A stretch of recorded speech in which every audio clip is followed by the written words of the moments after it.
Alright, y'all. LocsNLoad reviews here today.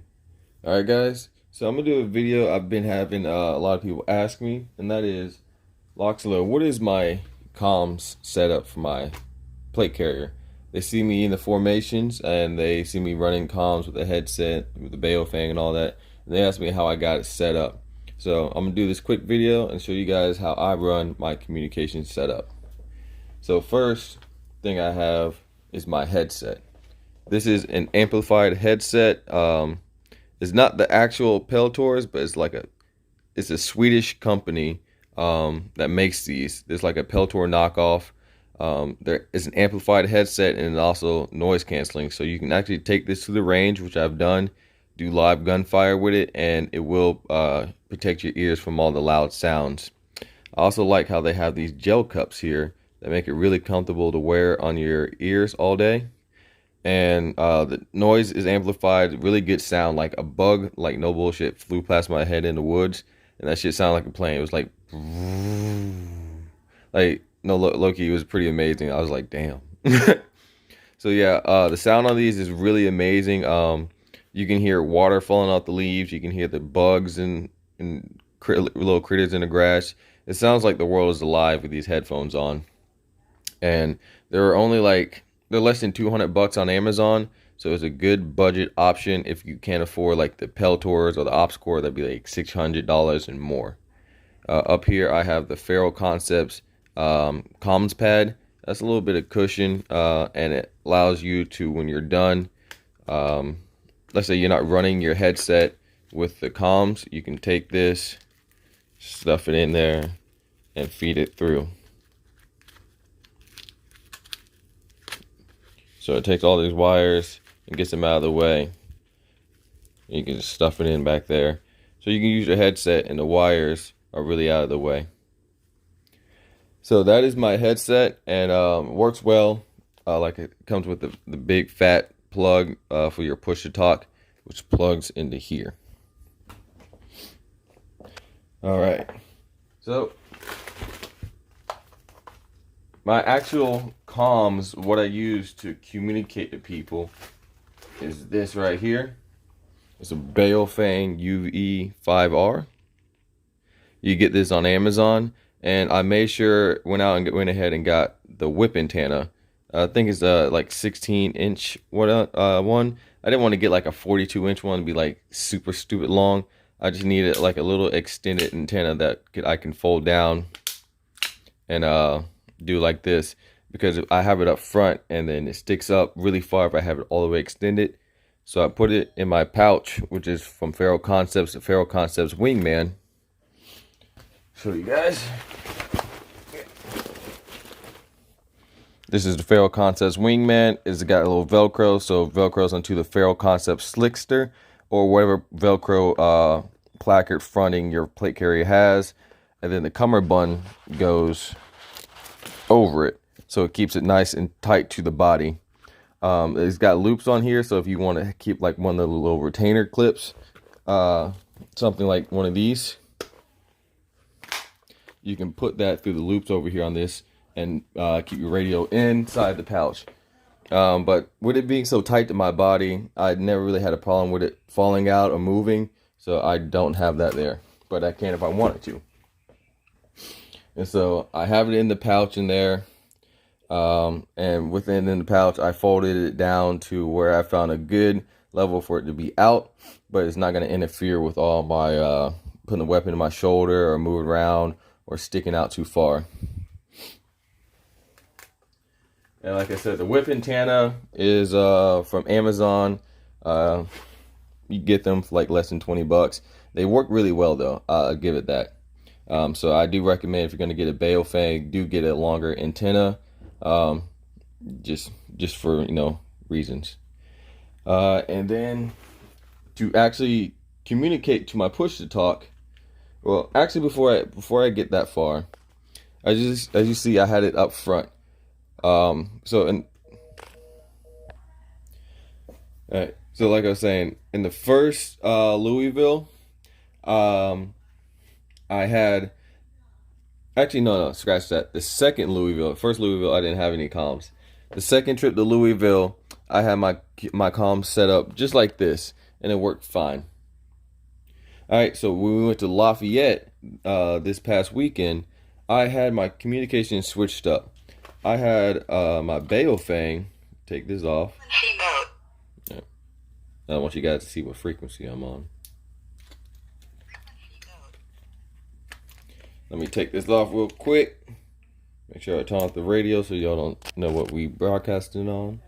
So, in the second Louisville trip, I had my Baofeng in the pouch, and what I wanted to do was move my antenna.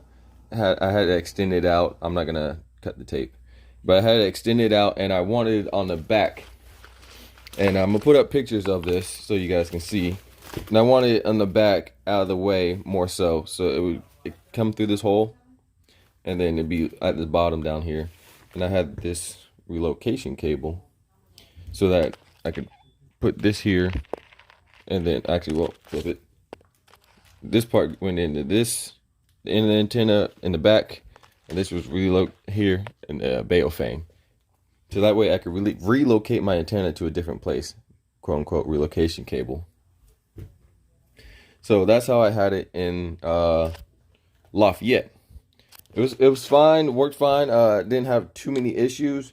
The only issue with that setup that I had was that it's more wires, which means it's more likely to get snagged on stuff, and it did. Not necessarily in the formation or like really when I was actually moving around and using it. It's more so like when we throw all our shit in the vehicles, and you know you got like plate carrier with like a battle belt and bags and shit. A lot of shit does get snagged on those wires, and it does pull them out, and it can really mess up your setup. So I opted to go back to my old setup, which is what I had in the second Louisville, where I run the radio up front in the pouch, and I just have the antenna folded like that. And I like this setup because the antenna, for the most part, is out of the way and is not really bothering me. And then two, I can keep as little wiring on my plate carrier as possible. The only real wiring I have with this setup is just for my push to talk and my headset. So for my push to talk, it's right here. It's just clipped on. So I just with this clip here, got some teeth, and it clips onto like the loop of this placard. It's right there. And then I have the wiring under the placard, and it's underneath a couple things wrapped up, so it's really flat and compressed against the plate carrier, and I'm gonna show you. So I take the placard off, and like you see, the cord is leading to here, and I got my dangler, and then the wingman pouch with all the wires for my push to talk. It's all rolled up, and I got this little Velcro piece here to keep the wires, circled up as it is. And all I do is take that, take this,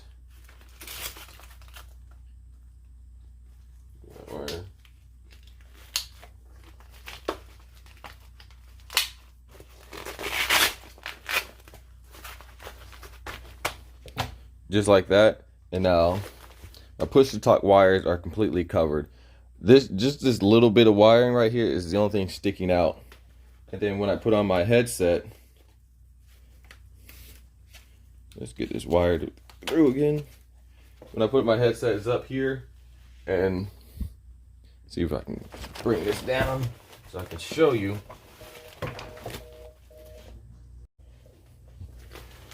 Show you what I'm talking about. See if that looks good for the camera. Okay.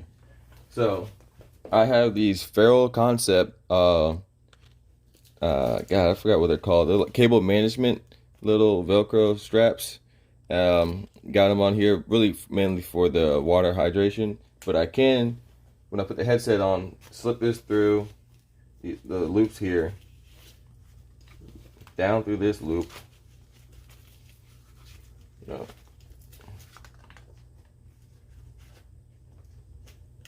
and then bam, into my push to talk. And so that's how I have my communication set up. So I got the wires for the headset out of the way, but leading through to my push to talk. And that is the only real wire exposed, is my headset wire. And then when I'm done, I can just and take it off. Alright, y'all, so that is my comm setup. Now, I'm sure people are going to wonder, LocsNLoad, how much did all this cost you? So the headset, right now, I would say is like $160, $170. Relocation cable, they're not expensive. You can get those for like $8, $9. You get a Baofeng UV-Fire right now on Amazon for like $25, $30. I recommend you get the extended battery. That could be another $15, $20. And then $15, $20 for the antenna. Like $10 to $15 for the push to talk. So all in all, you can really get you a nice, decent budget setup. You don't have to get this headset if you want. They have other budget headsets you can use for a lot cheaper. So don't think that just because LocsNLoad spent $200 on a headset that you have to. There are other ones that work, but you can honestly really get a legit communication setup for well under $100. So guys, if you're looking to set up comms, communicate with people in your squad, people in your if you do security, you need to communicate with your security team or whatever the hell you do. This is how I have my communication setups, and I recommend you guys look into it, because having communications in a squad or a team of people is very important. And the more I use communications for these formations, the more I realize the importance of having communications, and not just communications, but knowing how to actually communicate with these communications. Especially if you're on a unsecured network or frequency, whatever you want to call it. Definitely learning how to speak in code on an unsecure frequency is very important, because pretty much any communication used in America, they say encrypted. Listen, the CIA, the FBI, they gonna crack that shit. It's only encrypted to basic American citizens, but for the government shit, that shit ain't encrypted. So you're gonna understand that no communication system you can buy, especially on Amazon or in the internet, is gonna be encrypted enough to where the government can't hear you. So make sure you learn how to talk in code. You guys have code names. You guys have names for certain things. You don't call it a school. You'll call it something else. All right, so guys, that is my communication setup. Hopefully you like the video. I'll put links down in the description box, like I always do, for this communication stuff, because it's not gun stuff. So YouTube usually doesn't trip about this stuff. So guys, get out there, get some gear, get trained. Yeah.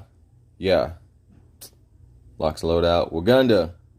The store is live. WagandaNation.com. Get you some merch. Support the movement. LocsNLoad out.